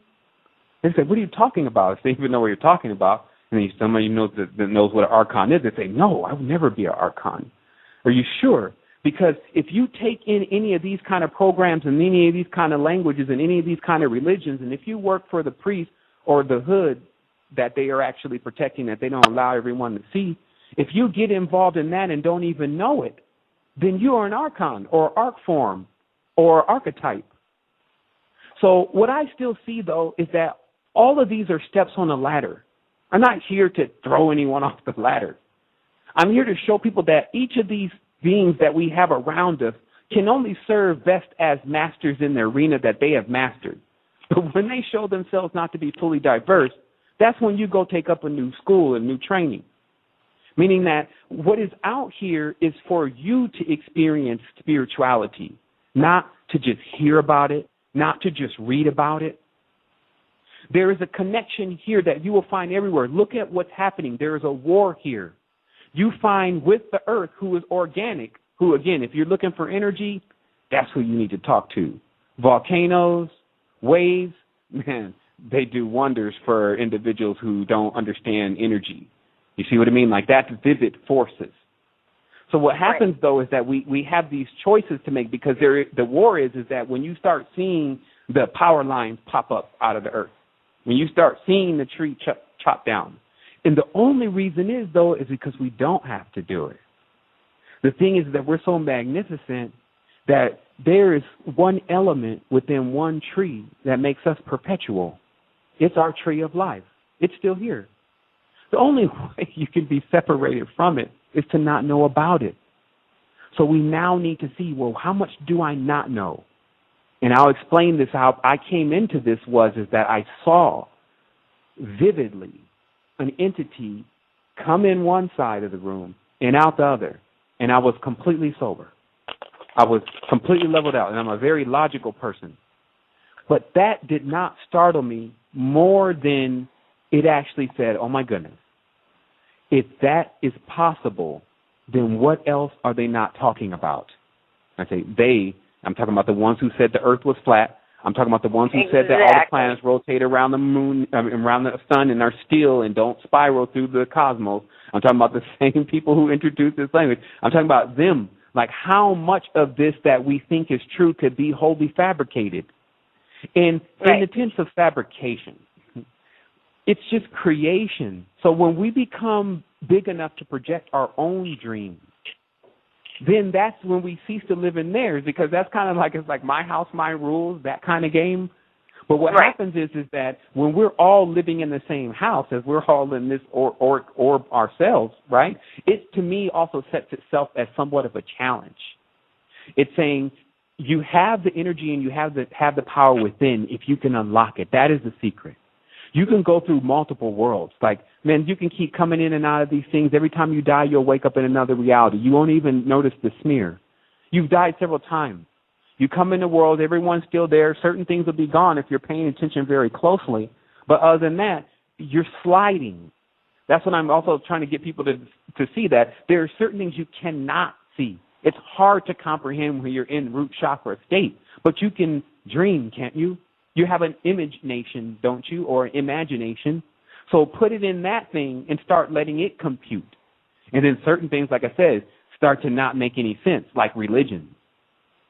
Like, why would there be a separation within totality? Why is all these kind of things going on? And that's, of course, what leads us to what the mission then is. Because if such things are present, if there are predators amongst us, interspecies predators, meaning they are of our own kind attacking us, then that has to be dealt with. And then I tell people again this, it can only be dealt with, if you want to know the key to all this, with Kundalini. Kundalini can only be harnessed as a group think, meaning that this is what the problem was. When you get down to the bottom of Jerusalem syndrome, Babylonian syndrome, because some people have come to the knowledge of the matrix by entirely different means. But what happens is that when they try to hold the energy themselves and become all powerful with it for that moment, it's something to the tune of like letting off a nuclear bomb inside of yourself. You just unleash the supreme, or what you think is the supreme, inside of yourself. And this leads to either slight cases of hysteria all the way to insanity. Okay? So why? Because it was not something that was designed for one person to have. As an entire species together, maybe we could hold it. That's the type of power we're talking about. We're talking about say goodbye to all the fossil fuels and say hello to free perpetual energy for the body, what the universe is running on. Now, here's one of the other misconceptions that I want to clear up, because I've progressed through this too myself, is that seeing these celestial bodies, i.e. moon, sun, Saturn, as what the mind-controlled version is. And what I mean by that is that you notice there is this love story, that if you really understand life and you see the beauty in it, you would see that when writing first started, the most intricate writers wrote it as a love story. That even these trees are in love with the sun, and they are constantly every day in a communion and communication with each other, whether we want to be involved or not. And so even from that alone, to understand the power and the beauty behind what a sun and a tree can create, you find an ally that is more powerful than anything that they can ever cook up on CNN. So what happens here, like I said, is the full dynamic of who we are is about to be unleashed, whether we're ready or not. What I noticed is that we had a date with it. That's what I was trying to say, Christina. It was like we didn't start from the cave out. We came from outside in. And that's just the strangest thing about the human race. If you're sitting inside of a human body, you did it already. Now what's happening is you're being convinced through mind control that you haven't. So that's, the bulk of the message today. I would like to leave it open for any questions of that anybody wanted to ask. But it's just really introspection at this point, that we have to look at what we have at our access. Invest inside of your body. Put it into astral portfolio. Like in the end of this, you'll realize there's certain things they can't take away, mainly what's inside of you. I used to talk about this just gently with knowledge that with the American system of education, I used to think of this as when I was younger, that I might as well go and take out a $150,000 loan, let them make me a doctor and then move to India. Because American doctors are more prestigious there. Hey, if you want the $150,000 back, come get me. Come get my head. You see, it doesn't happen. So there's certain things, that's what I was saying about moving fast. When your mind is tuned in properly, it moves fast. It says, look, why are we zigzagging? If we want to get to that, you know that there's elements that they can blow in your face and you don't even know who you are anymore. There is a mystery within this nature which makes us mature if we understand how to inhabit it properly and how to have proper communion with it. That leads us beyond the projections of what the secret society, small, minuscule brain could come up with as they were trying to form Ubermensch, or instead of a superhuman, a super slave. The only thing that they've been trying to figure out is how to harness this magnificent corpuscle, how to take this atomic structure and smash it, to make it so angry that it spits off a warp of energy that damages its mother rather than replacing it. Listen to what I'm saying, or regenerating her. When we get angry, when we get upset, and we direct it towards things that don't have anything to do with it, mainly things that need our help, it breaks the envelope that we have of protection. So that is the Ouroboros, with the serpent eating itself. You're consuming itself because any kind of meat lines up on a microscopic level as still the same thing. So this is how an otherwise very brilliant race can be convinced to do things that if you were watching from the air above, meaning the actual throne of your consciousness, and you were seeing it, you would see like a world full of demons and monsters eating themselves and running from each other and scaring each other and lying to each other, hiding from each other. You would see all of these kind of things in your mind's eye. And then it will probably drop. I see that step all the time. right. Yeah, and then we're still, and then look, when you wake up, you're still in the body. This is where I had to start getting in. Right? It's like, hey, dreamer, we are in here. What are we going to do? But that's what I come to bring. When you clean these chakra centers, when you clean these organs, then the body starts coming online. You feel it vividly. The actual electricity coming from the fingertips like a buffer. It's magnetic. Remember, it's not like electricity. It's more like a magnetic buffer. And then as you start feeling that first, then you also start feeling the popping in the brain. This is when you feel the slight popping in certain areas. And then the ears ringing. This is when the field is starting to, it's really funny because it's like an old Cadillac engine. It's like, and then sometimes it gets to going a little bit. But remember, the wheels and the generators that it's running on is the chakras. So if the chakras are damaged, when the wheels attempt to turn like a clock that's broken, the cogs are broken off, then the actual thing just tumbles upon itself. And this is what the secret is also about, why this is a serious thing. This is not, okay, let me go activate Kundalini. This is that you have to go through the full process of the expansion. It first starts with your mother. Now, let us, again, remember in this conversation, I highly suggest that people start to understand that woman has the principle of the feminine principle, and so does man. That's why man has a female side, woman has a female side, woman has a masculine side. But when we're talking about the earth, the idea gets a lot bigger. The actual space that you have of the access of energy and the manifestation gets a lot bigger. And this is what's happening for men. Now remember, men, we have youth.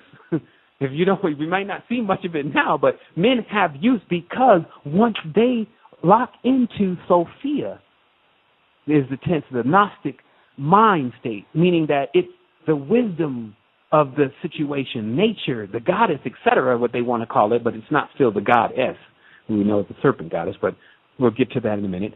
What happens is that when you tap into that energy, 3:30, 4 o'clock in the morning, something starts to talk. And it's spitting out all wisdom, whether you're listening or not.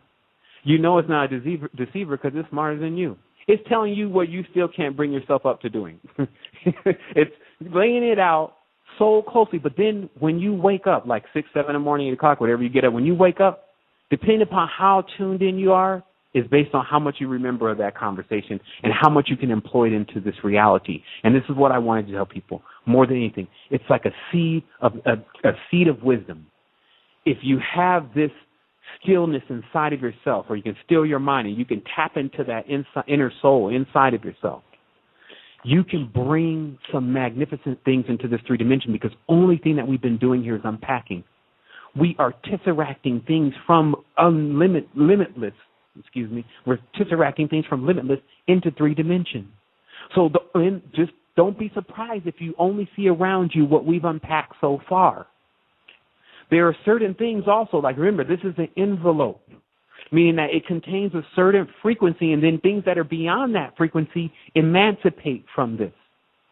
So as human beings, we have learned to oscillate through states of consciousness and worlds. But realistically, we all have to see that being in Earth is our primary mission right now, and it's a great one. And there are many allies in it. It's going to require you to go to inner court, though. Take your case before your inner court and step back on the throne of your body, seal your gates, call your sheriffs. There's all of these terms are inside of the body. And it's saying how you can ultimately lay it out to where it becomes fun. Because this is not a punishment system. I'm not saying do this or else. This is a reward system. It starts getting you into, hey, I wonder what will happen if I start putting real minerals in my body. I wonder if my conductivity will be higher rather than, I need a Snickers. You see? Right. They're laughing at us. That when we step back from the table and we're full, we say, we're full, I'm full. Or you F-O-O-L or F-U-L-L. You see, so right. They trick us with the time. It's a week. Is it W-E-E-K or W-E-A-K? So all right. of the days, meaning, is it D-A-Z-E or D-A-Y-S? Is anyone checking anymore? See, that's right. The whole thing about it, Christina. I am here to empower people to start to check on this, because once they do, then they'll know what they need to do. It rises from within. It's an insurgent. Exactly. Exactly. And I tell people all the time, because, you know, as I said, even my journey has been started a very personal one. And the more answers I got, the more it fueled me to find more. And I knew there were more. And you know, so it just continued to go and go and go. But when you do open, it's such a overwhelming, you know, feeling almost that you realize how much we have been manipulated by, you know, everything around us, TV, you know, the world, you know, what people think, just so many things, and all of the answers lie within ourselves. But we've been conditioned for so long to just follow what we're told and believe what we're told and have really no thought process for ourselves. You know, it even to the point where when you talk about foods, you know, when I was growing up, I lived on some property, and we managed the vineyards that we lived on. And we had, you know, our own garden, and we had animals and chickens, and you know, and pigs and goats and stuff like that. And you know, we were basically self-sustained on what we grew and provided right there. And you look at now, where people would never want to have to think about slaughtering their own chicken for dinner, or you know, eating stuff that they grow, or having to even grow it, because everybody wants instantaneous gratification, whether it's food or whatever they want, the information, want it immediately. And we've even got to a point now where, you know, as you say, everything is sprayed. You know, all of our, you know, food, even what we give our children, nothing, even when we think that it's, you know, it's healthy, it's not. You know, there's so much stuff in it, and they even now, you know, make it against the law in many places to even grow your own, you know, fresh vegetables and stuff, or, you know, they bully these farmers out of, you know, if they won't participate in Monsanto, you know, then they get shut down. And, you know, it's sad, but yes, we do need to, you know, be able to realize this stuff, so that at least if we are going to be making decisions, they're based on, you know, the truth, and not just relying on just what somebody says. Hey, you know, trust us, we wouldn't lie to you. Why would we do that? We're supposed to take care of you. We love you. Well, I don't think that, you know, the people who love you would be trying to poison you and hiding things from you, and, you know, doing the things that they're doing. I mean, it's a scary turn that we're taking right now. And I mean, do you have any feelings? I'm getting a few private messages on Facebook. Do you have any private thoughts or personal thoughts on everything that's going on in Syria now, and how do you think that it'll affect us here? Well, I mean, I think, just because that was actually something we were hoping to get a piece into talking about today when we were questioning if we were going to be able to discuss some stuff about Syria. But, and finishing off what you said is, it really is a metamorphosis, and all of what's happening around us is what's actually causing us to shed a lot of our shells and to become, in a sense, lighter, faster, quicker, stronger, more equipped. And like I said, when it becomes something where you have to start looking at the language and you have to start looking at your food and you have to start looking at, it's almost like you're now being officially an adult or an adept. Because think about it, a child is like the one that constantly has, the mother is feeding it and then, it's getting its food from the mother. And then there's all these different things, all these different services as when you're a child. Then when you become an adept or an adult, then you're responsible for looking after it yourself now. And then what we're also seeing is that we don't want to spend our time anymore trying to harvest. If we know that the proper way to do it is to harvest grain, crop, foods, and these things like that, and to start to grow our own farms and things like that, and we need the land, we need the money, people are sending their mind in a direction that if you're really looking at how the body functions, you can see it can burn clean, meaning that once it starts to fully optimize itself, when you're looking at things like Shilajit, you're getting minerals back into the body.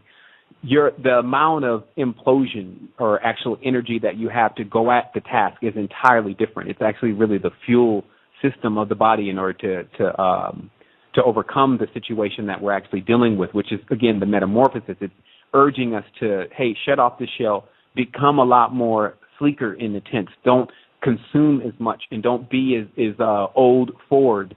Why don't you get into more of the new Tesla aero body? You see what I mean? And that's exactly the part of our whole process is we start understanding that, okay, well, why that's invention. You see what I mean? That's when someone comes out with something better, says, look, think about how much time we spend doing this, let's say eating. And then let's think about how much we lose because of what we are eating, meaning instead of how much we're gaining all the time. And then let's ask ourselves, is there ways to go about restructuring our entire feeding system? I mean, is there something going on with all the time having to bring all these fruits and bring all these crops and bring all these animals, bring all this? Where is our transcendence is the question.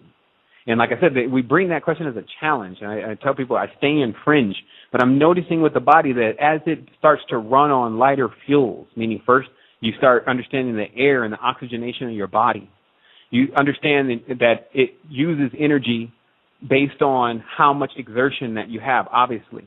But then there's a certain tenses where it goes into more of your spirit body. And so the compensation between your spirit body, your mental body, and physical body coming back into balance, I think would be the most important thing for people to actually conceive. And if they're weighing heavy on one side, like if you're really physical and you haven't put enough time in your mental or into your spiritual, then you may come into situations. So speaking of situations, let's just get very briefly into the serious situation. And this is why I bring up lighter fuels. So some people say, oh, maybe he's just an advocate for being a vegetarian. What I'm actually an advocate for is us actually being able to be more efficient with our energy on all levels. And this is why. The Syrian situation is about the oil, or excuse me, as it was brought to me today, the natural gas. Okay? And this is why. Because at the end of the day, the United States is a corp. It is a corporation. And it has allies just like Israel and Britain. And then China has the same thing. It's a corporation. Russia has the same thing. Europe and Russia are together also in their corporations. And how much their corporations have to sell to the world market, not so much as just how many barrels of oil they can sell, but how much they have in their reserves, which equates to their overall worth in this planet from the system that they're playing on. Then at the end of the day, it's to many of these people whether their kids can eat. And that's why I think that sometimes we focus so deeply on, well, send the troops home and we shouldn't be in the war. But wait a minute. We are feeding a monster, ladies and gentlemen. This thing is so non-efficient. Everyone wants their piece. It's like the guy that said in the Nike Corporation, he says, I would love to shut the corporation down, but I don't own the corporation anymore. I own 34% of it. And yeah, I am the majority shareholder, but there are people who own one piece, one part of the share. And for them to shut it down, for us to shut it down completely, they would have to give their share back. So trying to explain to them that you need to give the share back because the whole world is being destroyed by the plastic that is being burned for our shoes or is being used for the shoes that we're making, it's not going to happen. You see what I mean? So there are these. So it's like being logical with yourself and saying, okay, look at what's happening. We are so inefficient. It takes us to have to go and basically be the mobster monsters that we've always been. Remember, the United States has been into this game of going in when they can't feed their children or they feel like they're not going to be able to, they get their wraiths, they get their owls, they get their seals, and they get their spells, and they get their holy wood, and they get their oath, they get their pacts, they get their rituals. They're very equipped, Amaraka. You see what I mean? So you're not just dealing with something that we can say, oh, it needs to be over, it needs to be over. We need to understand what it's going to be when it's over. Right. That's how we create the projection. So, and then that's also in assessing all of what's going on. Like you don't pull the bottom end out of the foundation and no one, you're going to drop free fall everyone then. You're going to turn off the money tomorrow because it makes everyone think they feel spiritually better. Okay, well, we'll just wait for the transcendence of your spiritual body because you will be witnessing chaos before things actually stabilize again. So what we want is a smooth birth. You see, they want an abortion. They want it in the back seat somewhere. You see what I mean? This is insane what they're doing. But for those who know or in the know, the earth is about to go through its birth. It's about to wake up itself in a tense. Like a baby comes out and it wakes up into the reality. We're about to go through that. And that labor, great day for it, has to be a smooth delivery. That's what we're working on. We're smoothing things out. We're making it a lot more clear. That's what our purpose is here as spiritual leaders, etc. And on multiple levels, though. It's not just the conversation. At night, we are huge orgone fields, organic grid of connection that's getting information to people in places that they can learn a lot more faster. Dreamtime has worked wonders at collapsing millions of Earth years in one night as far as the lessons and the experiences that need to be gained. Am I right or am I wrong? So what's happening here is that we're being quickened.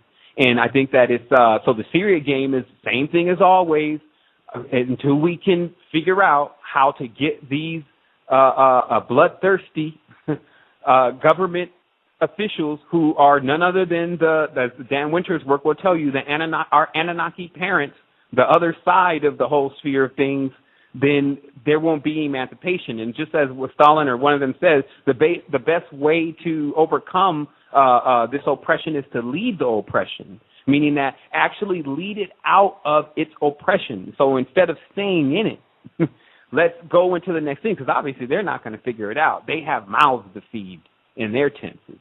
And so that's all I have to say is really about the theory of connection is that for the United States right now, they have to keep those reserve numbers up. If they don't keep them up, they can't trade on the world market. If they can't trade on the world market, then they become just another piece on the chessboard, the grand chessboard like it is.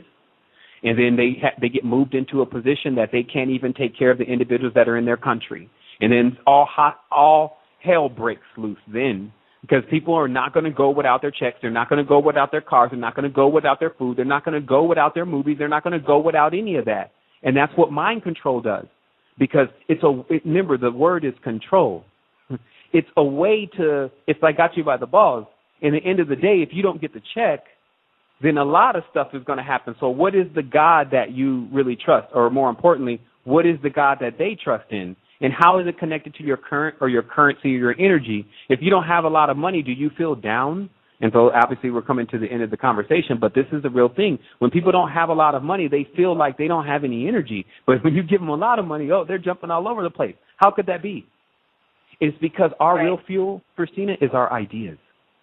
And that's when we start to power ourselves back on our ideas, when it means, like when we know we're going to do something and we feel the giddiness because we know we can make it happen, then that's, like I said, that's Kundalini. That's the power that's attached to bringing things from unknown, limitless, tesseract abyss, shaping, forming, fashioning it, molding it, putting it in geometry, and making it pop out here the way that we've actually sculptured it or sculpted. Absolutely.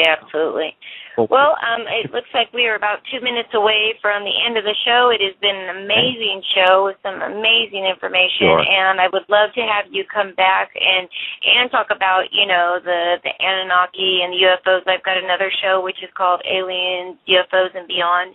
Love to have you come back on that show, which is on Wednesday nights, and kind of talk about some of those things. But for the last minute or so, can you give out your email or where they can contact you? For sure. Everyone can actually join us on the quest at astroquest.com. It's the easiest to remember, but if you just have to do it, it's Resistance 2010 in your browser, or if you just type in the Resistance in Google, you'll find us on the front page. You'll know who we are. And that's just how we do it. It's like, this is the real thing, and we're already enjoying it. We're just, again, describing a way of life to individuals to see if they want to emancipate. So that's all I really have to say. I definitely have a great deal of compassion, which I think is the compass to Zion, a compassion for humanity, and I have a great deal of ability to do the best that I can to transmit this message, but also to but allow people to feel it. I'll just say that. You've done a great job. So thank you very much. And with the last few seconds we have, everybody, I'd like to thank everybody in the chat room. I'd also like to say happy birthday and thank you so much to Tiffany, our producer and executive owner of the network. I love you, and to all of my listeners and followers, you guys are amazing. Remember, happiness is a state of mind. We can either take it and decide to be depressed and think about all the things we don't have, or we can focus on all the things that we do have and have a reason to be happy for. So on that note, I'd like to say good night, and I'll see you next week. Good night, everyone.